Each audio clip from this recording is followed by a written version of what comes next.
Hello friends, आज हम idiom series को थोड़ा आगे बढ़ाएंगे और कुछ नए नए ईडियम्स सीखेंगे और आपके साथ डिस्कस करेंगे।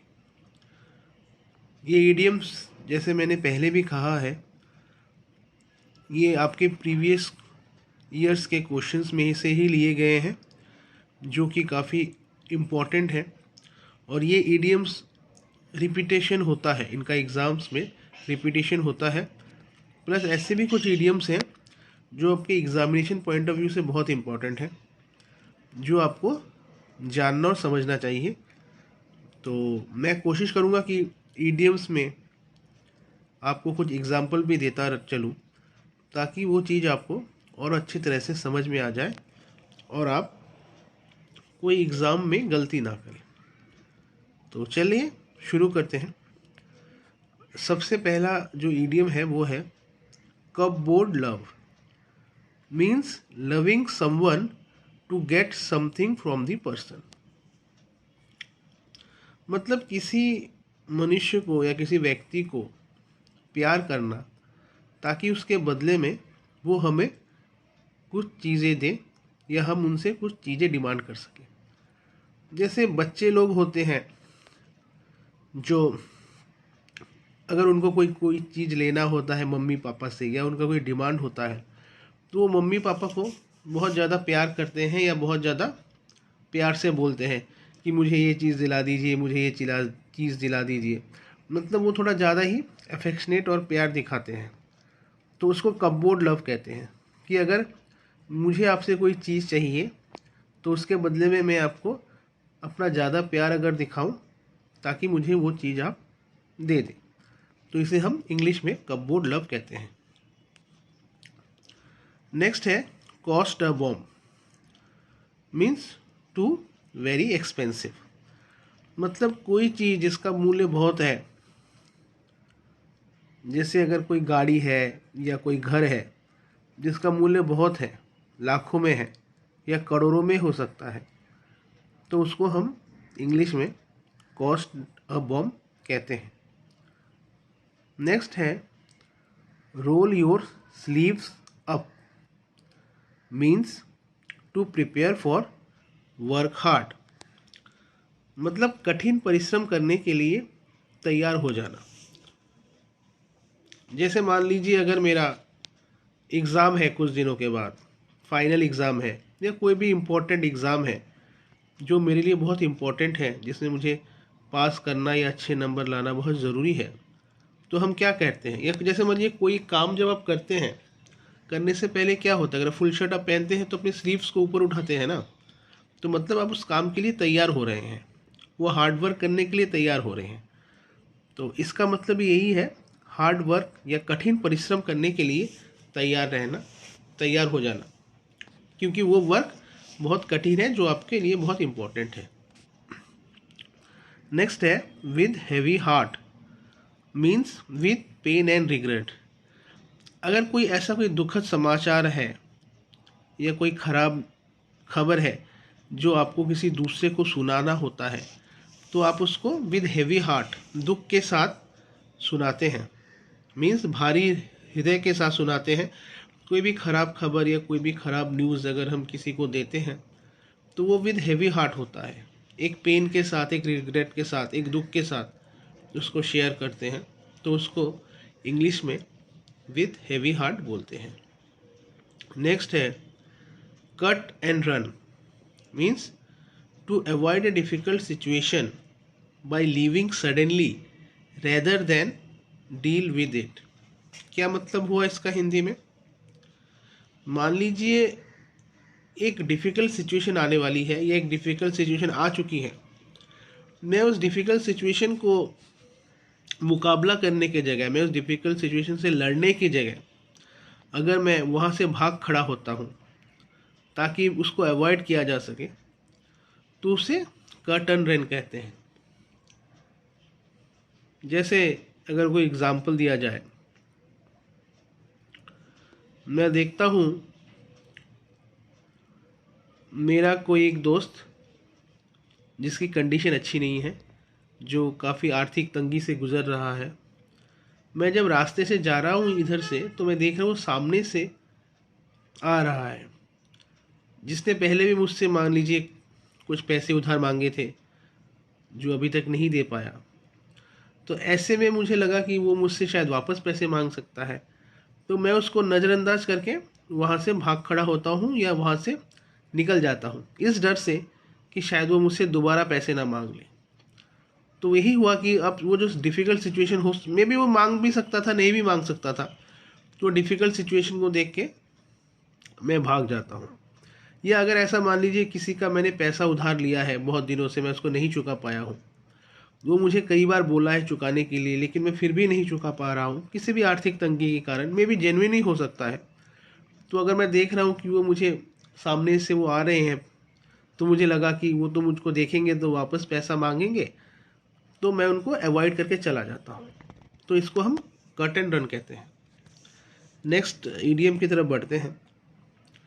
Around the corner. Around the corner का क्या मतलब है? वेरी नियर, बहुत पास, बिल्कुल नज़दीक। And event which is going to happen soon, अथवा कोई एक प्रोग्राम, कोई एक इवेंट जो बहुत जल्दी होने वाला है उसको, जैसे मान लीजिए नेक्स्ट वीक मेरा एग्ज़ाम है, नेक्स्ट वीक मेरा मैच है, या नेक्स्ट वीक या कुछ ही दिनों बाद कोई ओकेजन है इम्पोर्टेंट, तो हम उसको बोल सकते हैं कि it is around the corner, मतलब बिल्कुल पास है। कोई इम्पोर्टेंट इवेंट या कोई चीज़ या कोई प्रोग्राम जो बिल्कुल पास हो उसको अराउंड द कॉर्नर बोलते हैं। एक चीज़ और, यहाँ पे जो वेरी नियर बोला है, वेरी नियर का एक और ईडीएम होता है, एट स्टोन्स थ्रो डिस्टेंस। मतलब अगर कोई जगह या कोई चीज़ आपसे बहुत ही पास हो तो आप उसको वेरी नियर ना बोल के एट स्टोन्स थ्रो डिस्टेंस भी बोल सकते हैं, जो कि एक अच्छा इंग्लिश है। नेक्स्ट है टेक ए स्टैंड। मतलब to express one's opinion in public about something. मतलब मेरा किसी विषय के ऊपर या किसी इशू के ऊपर जो मेरा व्यक्तिगत विचारधारा है, जो चिंता है मेरा, अगर मैं उसको लोगों के सामने जाहिर करता हूँ, लोगों के सामने पब्लिकली एक्सप्रेस करता हूँ, तो आप बोल सकते हैं टेक ए स्टैंड। कोई भी इशू हो सकता है जिसमें मेरा क्या ओपिनियन है, मेरा क्या राय है, उसको पब्लिकली सबके सामने रखना, उसको लोगों के साथ शेयर करना, मेरा जो ओपिनियन है, हम उसको इंग्लिश में टेक ए स्टैंड बोल सकते हैं। फ्रेंच लीव, ये बहुत इंटरेस्टिंग है। Means absent from work without asking for permission. अगर मैं अपने काम से, जैसे अगर मैं नौकरी करता हूँ, काम से या स्कूल से या कहीं और से जहाँ मेरा रेगुलर आना जाना होता है, जहाँ पे मेरे बॉस है, अगर मैं अपने बॉस के परमिशन के बगैर कई दिनों तक ऑफिस नहीं जाता हूँ, विदाउट उनके परमिशन के, उन्हें उनके अप्रूवल के बिना या उनके छुट्टी के अप्रूवल या सैंक्शन के बिना अगर मैं बहुत दिन तक काम पे नहीं जाता हूँ, ऑफिस नहीं जाता हूँ, अपने ड्यूटी पे नहीं जाता हूँ, तो वो फ्रेंच लीव कहलाता है। मतलब मैंने बिना परमिशन के, बिना अप्रूवल के नहीं जा रहा हूँ, एब्सेंट लगातार मैं होता हूँ अपने कार्यस्थल में, तो इसको फ्रेंच लीव कहते हैं। नेक्स्ट है cut the cord. Means to stop needing someone else to look after you and start acting independently. To stop needing someone else मतलब टू लुक आफ्टर यू, मतलब जो आप जिसके ऊपर डिपेंडेंट है, जो आपका देखभाल करता है, आपके हर चीज़ों ज़रूरतों का देखभाल करता है, अगर आप उस पर डिपेंडेंट ना रह के खुद ही सेल्फ सफिशिएंट या खुद ही इंडिपेंडेंटली आप व्यवहार करने लगे, तो वो कट द कॉर्ड होता है। एक एग्जांपल समझते हैं। जैसे बच्चे जब छोटे होते हैं तो अपने माता पिता के ऊपर डिपेंडेंट रहते हैं हर चीज़ों के लिए, खाने के लिए, पीने के लिए, उनको रेडी करने के लिए, कुछ भी सामान उनको चाहिए। लेकिन जब वो बड़े हो जाते हैं तो अपना काम खुद ही कर पाते हैं। जैसे कोई आदमी खाने पीने या अपने सब ज़रूरतों के सामानों के लिए बच्चे अपने मम्मी पापा के ऊपर डिपेंड करते हैं। पापा या मम्मी नौकरी से या जो भी बिजनेस से काम करेंगी तो वो पैसा से उनकी ज़रूरतें पूरा होंगे। लेकिन जब वो बच्चा जब बड़ा होकर खुद इनकम करने लगता है, जब वो खुद सेल्फ सफिशिएंट होता है, आत्मनिर्भर बन जाता है, तो उसको अपने माता पिता के पैसों की आवश्यकता नहीं पड़ती, क्योंकि वो खुद ही आत्मनिर्भर हो चुका है, खुद इंडिपेंडेंट हो गया है। तो इसका मतलब वही है कट द कॉर्ड, मतलब मैं अभी खुद इंडिपेंडेंट हो गया हूँ, आत्मनिर्भर हो गया हूँ। मुझे अब अपने माता पिता के पैसों की आवश्यकता के बिना ही मैं अपना गुजारा कर सकता हूँ। उम्मीद करता हूँ मैं जो एग्ज़ाम्पल आपको दे रहा हूँ उससे आपको चीज़ों को, इडियम्स को समझने में थोड़ा सा आसानी हो रहा होगा और अब इसको बेहतर तरीके से समझ पा रहे होंगे। नेक्स्ट देखते हैं क्या है इडियम, गेट द जिटर्स। क्या मतलब है? A feeling of nervousness that one experience before something important happens. जैसे कोई एक इम्पोर्टेंट चीज़ हो, जैसे मान लीजिए मेरा नेक्स्ट वीक एक इंटरव्यू है नौकरी का। उस इंटरव्यू से पहले मुझे जो नर्वसनेस होगी, जो एंग्जाइटी होगी, जो बेचैनी होगी, उसको हम गेट द जिटर्स कहते हैं। कोई एक इम्पोर्टेंट काम के पहले जो नॉर्मल होता है, नर्वसनेस सा रहता है, एंग्जाइटी रहता है, चिंता रहता है मन में, उसको हम गेट द जिटर्स कहते हैं। तो नेक्स्ट देखते हैं क्या है हमारे next, to say in a nutshell means to say in brief and to the point.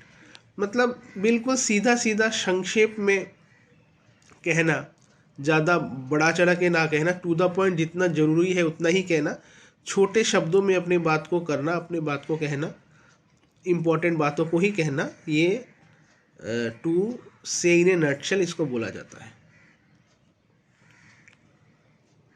Cold feet nervous, मतलब जो इसका तो बहुत ही आसान है, जो बहुत नर्वस है, जैसे कोल्ड फीट, जब आदमी के पैर ठंडा हो जाता है, मतलब अगर नर्वसनेस के कारण, तो कोल्ड फीट का मतलब यहाँ पे है वेरी नर्वस। नेक्स्ट है प्रेटी पेनी, मीन्स क्या है, वेरी एक्सपेंसिव थिंग्स या आइटम्स। जो बहुत महंगी चीज़ें हैं, जो बहुत महंगा सामान है, बहुत कॉस्टली है, उसको हम प्रेटी पेनी बोलते हैं। ये तो आसान है, इसमें कुछ ज़्यादा एक्सप्लेन करने की ज़रूरत नहीं है। नेक्स्ट है कॉल इट अ डे। क्या मतलब है इसका? To stop doing something. जैसे मान लीजिए मैं आज कोई इम्पोर्टेंट काम था, कोई मीटिंग था, तो मैंने घर में बोल के गया था कि मैं वो इम्पोर्टेंट मीटिंग ख़त्म करके आने के बाद हम शॉपिंग करने के लिए निकलेंगे, लेकिन वो मीटिंग थोड़ा लंबा खिंच गया, जिससे मैं काफ़ी वहाँ पे टायर्ड हो गया और घर पे आने के बाद मुझे और शॉपिंग जाने का इच्छा नहीं हुआ। तो मतलब मैंने बोल दिया ठीक है, इसको यहीं पे स्टॉप कर दीजिए, हम शॉपिंग नहीं जाएंगे। मतलब आप उस चीज़ को वहाँ पे स्टॉप कर देते हैं, अपने दिन को वहीं पे ख़त्म कर देते हैं। ऐसी सिचुएशन को, ऐसी अवस्था को हम कॉल इट अ डे बोलते हैं। मतलब मैंने अपने दिन को कॉल कर लिया, मतलब मैंने अपने दिन को बोल दिया है कि ओके, बस यहीं पे स्टॉप करना है और आगे नहीं जाना है। नेक्स्ट है clouds on the horizon, means something that threatens to cause problems और अनहैप्पीनेस इन द फ्यूचर। मतलब ऐसी चीज़ें जिनसे मुझे नर्वसनेस होता है, जिनसे मुझे लगता है कि वो नियर फ्यूचर में मेरे दुख का कारण ही, मेरे चिंता का कारण बन सकता है। जैसे मान लीजिए कोई एक एग्ज़ाम है, जैसे कई लोग मैथ्स का पेपर से बहुत डरते हैं, उनको मैथ्स डिफ़िकल्ट लगता है। जैसे मान लीजिए मेरा मैथ्स का पेपर 2 महीने बाद है,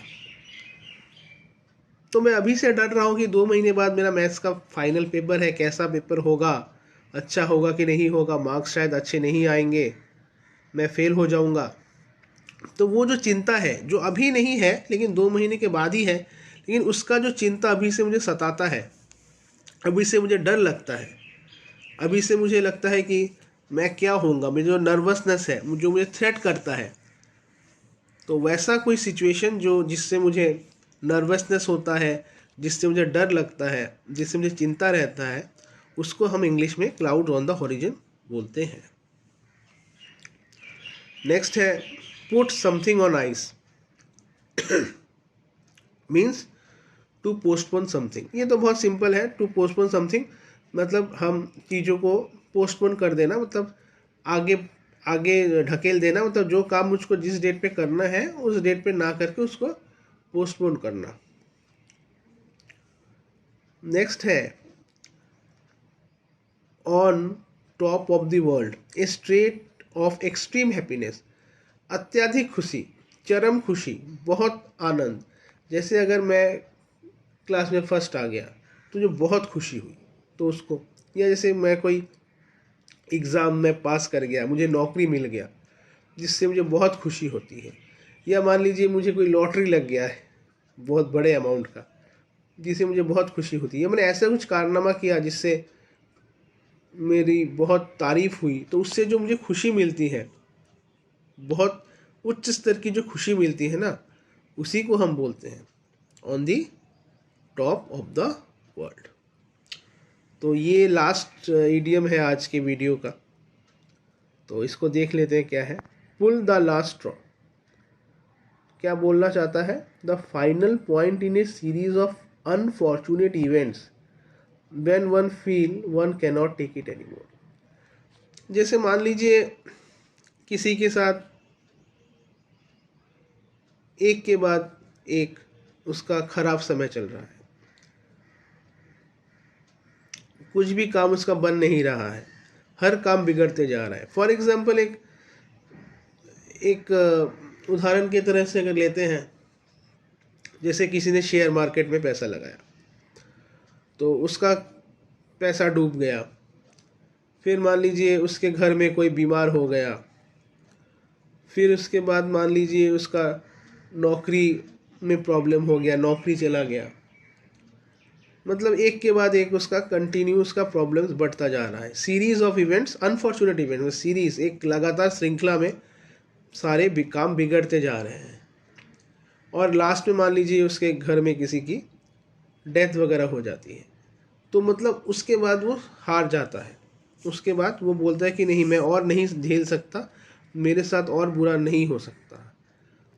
तो यही मतलब है कि वो फाइनल पॉइंट, वो लास्ट पॉइंट उन अनफॉर्चुनेट इवेंट्स का, उन खराब परिस्थितियों का, एक के बाद खराब सिचुएशंस का, जिसके बाद एक आदमी को लगता है नहीं मैं और ज़्यादा नहीं ले सकता, मैं एक ह्यूमन हूँ, मैं इससे ज़्यादा और नहीं ले सकता, तो उसको पुल द लास्ट स्ट्रॉ कहते हैं। लेकिन मेरा ये लास्ट ईडियम नहीं था, मैं इसके बाद भी ईडियम्स का कुछ सीरीज़ लाऊंगा। इसके बाद जो मैंने सोचा है ईडियम्स तो मैंने के ऊपर तो मैंने शायद 10-12 वीडियो बना लिए हैं। इसके बाद कुछ एंटोनिम्स और सिनोनिम्स के वीडियो भी मैं आपके लिए लेके लाऊंगा, जिसमें आपको एंटोनिम्स और सिनोनिम्स भी सीखने को मिलेंगे। तो कोशिश तो यही है कि मैं आपको ज़्यादा से ज़्यादा आपके साथ शेयर करूं, तो देखते हैं क्या हो पाता है। लेकिन फिर भी मैं कोशिश करूंगा कि आपके सामने रेगुलर बेसिस पे अगर हो सके वीडियो लाता रहूं, ताकि आप भी बेनिफिटेड हो। और अगर इन वीडियो को देख के आपको कुछ फ़ायदा मिलता है तो इससे ज़रूर मुझे बहुत अच्छा लगेगा, क्योंकि यही मेरा मोटिव है कि एटलीस्ट आप लोग कुछ सीख सकें, कुछ आपको क्वालिटी चीज़ मिले।